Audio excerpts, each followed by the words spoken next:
24 décembre, Hébreux chapitre 11 à 13. Or, la foi est une ferme assurance des choses qu'on espère, une démonstration de celles qu'on ne voit pas. Pour l'avoir possédée, les anciens ont obtenu un témoignage favorable. C'est par la foi que nous reconnaissons que le monde a été formé par la parole de Dieu, en sorte que ce qu'on voit n'a pas été fait de choses visibles. C'est par la foi qu'Abel offrit à Dieu un sacrifice plus excellent que celui de Caïn. C'est par elle qu'il fut déclaré juste, Dieu approuvant ses offrandes. Et c'est par elle qu'il parle encore, quoique mort.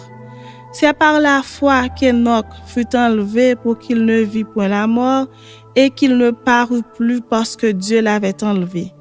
Car avant son enlèvement, il avait reçu le témoignage qu'il était agréable à Dieu. Or, sans la foi, il est impossible de lui être agréable, car il faut que celui qui s'approche de Dieu croie que Dieu existe et qu'il est le rémunérateur de ceux qui le cherchent. C'est par la foi que Noé, divinement averti des choses qu'on ne voyait pas encore, et saisi d'une crainte respectueuse, construisit une arche pour sauver sa famille. C'est par elle qu'il condamna le monde et devint héritier de la justice qui s'obtient par la foi. C'est par la foi qu'Abraham, lors de sa vocation, obéit et partit pour un lieu qu'il devait recevoir en héritage et qu'il partit sans savoir où il allait. C'est par la foi qu'il vint s'établir dans la terre promise comme dans une terre étrangère, habitant sous des tentes, ainsi qu'Isaac et Jacob, les cohéritiers de la même promesse. Car il attendait la cité qui a de solides fondements, celle dont Dieu est l'architecte et le constructeur. C'est par la foi que Sarah elle-même, malgré son âge avancé, fut rendue capable d'avoir une postérité parce qu'elle crut à la fidélité de celui qui avait fait la promesse. C'est pourquoi d'un seul homme, déjà usé de corps, naquit une postérité nombreuse comme les étoiles du ciel, comme le sable qui est sur le bord de la mer et qu'on ne peut compter. C'est dans la foi qu'ils sont tous morts, sans avoir obtenu les choses promises, mais ils les ont vus et salués de loin, reconnaissant qu'ils étaient étrangers et voyageurs sur la terre. Ceux qui parlent ainsi montrent qu'ils cherchent une patrie. S'ils avaient eu en vue celle d'où ils étaient sortis, ils auraient eu le temps d'y retourner. Mais maintenant, ils en désirent une meilleure, c'est-à-dire une céleste. C'est pourquoi Dieu n'a pas honte d'être appelé leur Dieu, car il leur a préparé une cité. C'est par la foi qu'Abraham offrit Isaac lorsqu'il fut mis à l'épreuve et qu'il offrit son fils unique, lui qui avait reçu les promesses et à qui il avait été dit, « En Isaac sera nommé pour toi une postérité. » Il pensait que Dieu est puissant, même pour ressusciter les morts. Aussi le recouvra-t-il par une sorte de résurrection. C'est par la foi qu'Isaac bénit Jacob et Ésaü en vue des choses à venir. C'est par la foi que Jacob, mourant, bénit chacun des fils de Joseph et qu'il adora appuyé sur l'extrémité de son bâton. C'est par la foi que Joseph, mourant, fit mention de la sortie des fils d'Israël et qu'il donna des ordres au sujet de ses os. C'est par la foi que Moïse, à sa naissance, fut caché pendant 3 mois par ses parents parce qu'ils virent que l'enfant était beau et qu'ils ne craignirent pas l'ordre du roi. C'est par la foi que Moïse, devenu grand, refusa d'être appelé fils de la fille de Pharaon, aimant mieux être maltraité avec le peuple de Dieu que d'avoir pour un temps la jouissance du péché, regardant l'opprobre de Christ comme une richesse plus grande que les trésors de l'Égypte, car il y avait les yeux fixés sur la rémunération. C'est par la foi qu'il quitta l'Égypte sans être effrayé de la colère du roi, car il se montra ferme comme voyant celui qui est invisible. C'est par la foi qu'il fit la Pâque et l'aspersion du sang afin que l'exterminateur ne touchât pas au premier-né des Israélites. C'est par la foi qu'ils traversèrent la mer Rouge comme un lieu sec, tandis que les Égyptiens qui en firent la tentative furent engloutis. C'est par la foi que les murailles de Jéricho tombèrent après qu'on en eut fait le tour pendant 7 jours. C'est par la foi que Rahab la prostituée ne périt pas avec les rebelles parce qu'elle avait reçu les espions avec bienveillance. Et que dirais-je encore?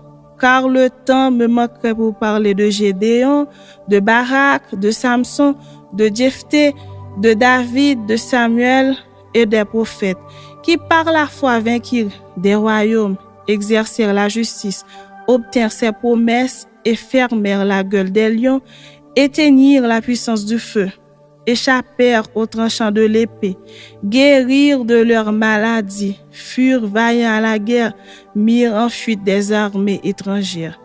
Des femmes recouvrirent leur mort par la résurrection. D'autres furent livrés au tourment et n'acceptèrent point de délivrance afin d'obtenir une meilleure résurrection. D'autres subirent les moqueries et le fouet, les chaînes et la prison. Ils furent lapidés, sciés, torturés. Ils moururent tués par l'épée. Ils allèrent çà et là vêtus de peau de brebis et de peau de chèvre, dénués de tout, persécutés, maltraités. Eux dans le monde n'étaient pas dignes, errant dans les déserts et les montagnes, dans les cavernes et les antres de la terre. Tout cela, à la foi desquels il a été rendu témoignage, n'ont pas obtenu ce qui leur était promis, Dieu ayant en vue quelque chose de meilleur pour nous, afin qu'ils ne parvinssent pas sans nous à la perfection. Chapitre 12. Nous donc aussi, puisque nous sommes environnés d'une si grande nuée de témoins, rejetons tout fardeau et le péché qui nous enveloppe si facilement et courons avec persévérance dans la carrière qui nous est ouverte, ayant les regards sur Jésus, le chef et le consommateur de la foi, qui en vue de la joie qui lui était réservée a souffert la croix, méprisé l'ignominie et s'est assis à la droite du trône de Dieu. Considérez en effet celui qui a supporté contre sa personne une telle opposition de la part des pécheurs, afin que vous ne vous lassiez point l'âme découragée.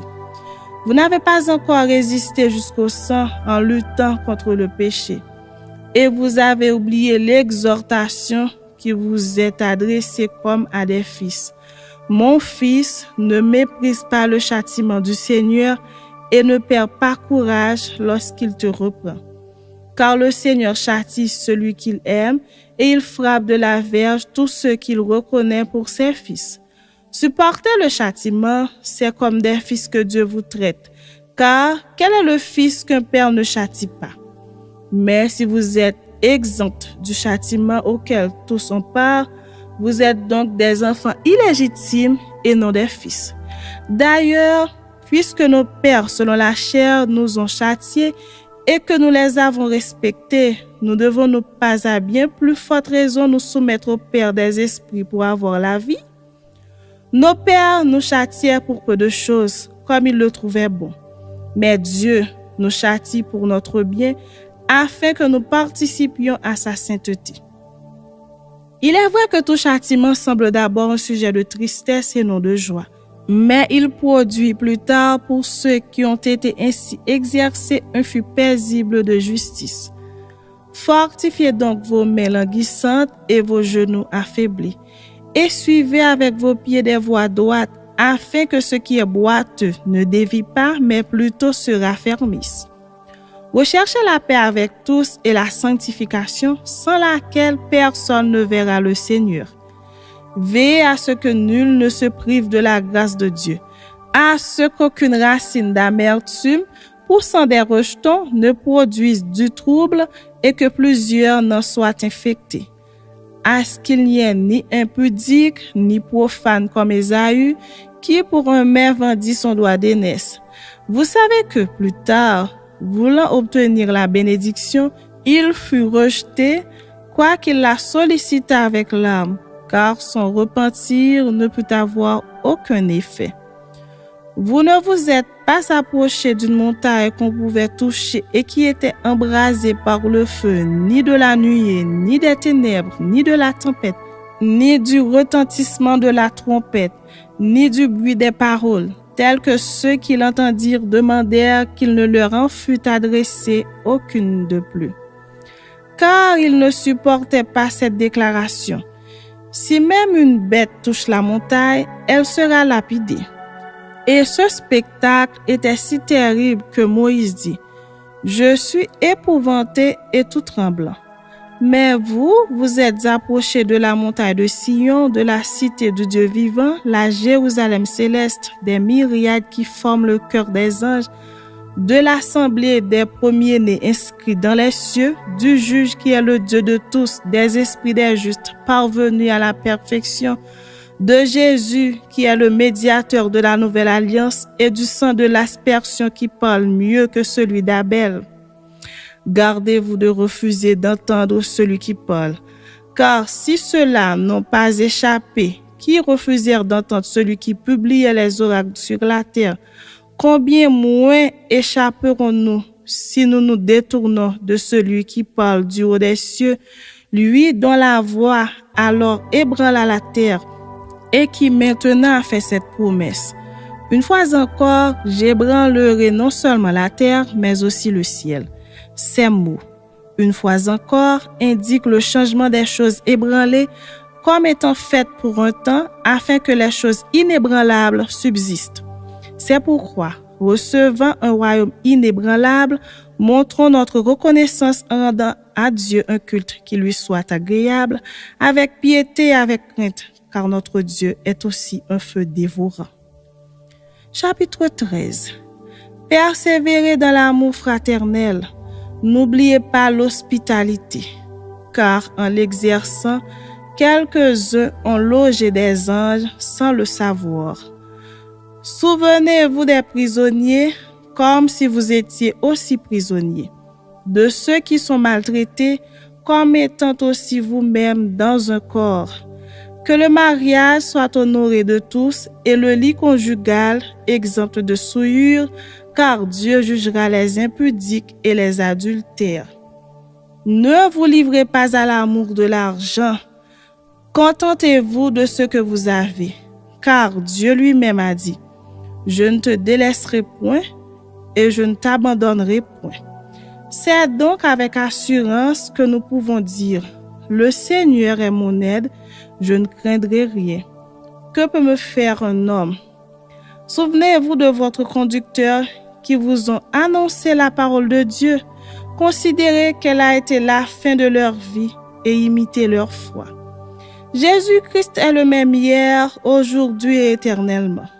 Ne vous laissez pas entraîner par des doctrines diverses et étrangères, car il est bon que le cœur soit affermi par la grâce et non par des aliments qui n'ont servi de rien à ceux qui sont attachés.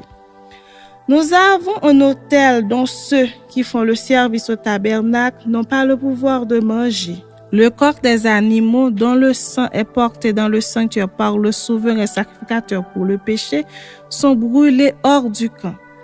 C'est pour cela que Jésus aussi, afin de sanctifier le peuple par son propre sang, a souffert hors de la porte. Sortons donc pour aller à lui hors du camp en portant son opprobre. Car nous n'avons point ici-bas de cité permanente, mais nous cherchons celle qui est à venir. Par lui, offrons sans cesse à Dieu un sacrifice de louange, c'est-à-dire le fruit de lèvres qui confesse son nom. Et n'oubliez pas la bienfaisance et la libéralité, car c'est à de tels sacrifices que Dieu prend plaisir. Obéissez à vos conducteurs et ayez pour eux de la déférence, car ils veillent sur vos âmes comme devant en rendre compte. Qu'il en soit ainsi, afin qu'ils le fassent avec joie, et non en gémissant, ce qui vous ne serait d'aucun avantage. Priez pour nous, car nous croyons avoir une bonne conscience, voulant en toutes choses nous bien conduire. C'est avec instance que je vous demande de le faire, afin que je vous sois rendu plus tôt. Que le Dieu de paix, qui a ramené d'entre les morts le grand pasteur des brebis par le sang d'une alliance éternelle, notre Seigneur Jésus, vous rende capable de toute bonne œuvre pour l'accomplissement de sa volonté et fasse en vous ce qui lui est agréable par Jésus-Christ, auquel soit la gloire au siècle des siècles. Amen. Je vous prie, frères, de supporter ces paroles d'exhortation, car je vous ai écrit brièvement. Sachez que notre frère Timothée a été relâché. S'il vient bientôt, j'irai vous voir avec lui. Saluez tous vos conducteurs et tous les saints. Ceux d'Italie vous saluent. Que la grâce soit avec vous tous. Amen.